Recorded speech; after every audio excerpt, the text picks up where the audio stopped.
The role of Student Council Vice President is important as it involves working closely with the President to make impactful changes in your school.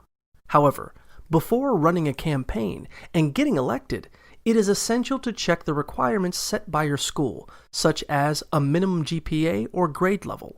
Reflect on why you want to run for VP and understand the concerns and desires of classmates to plan a successful campaign. Conduct surveys and talk to your fellow students personally to help gather this information.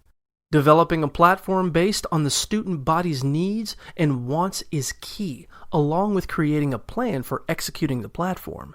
Enlist the help of friends or volunteers for activities like making posters and spreading the word. Do your best to craft an impactful speech in which you introduce yourself, explain your qualifications for the role, and present your platform and execution plan.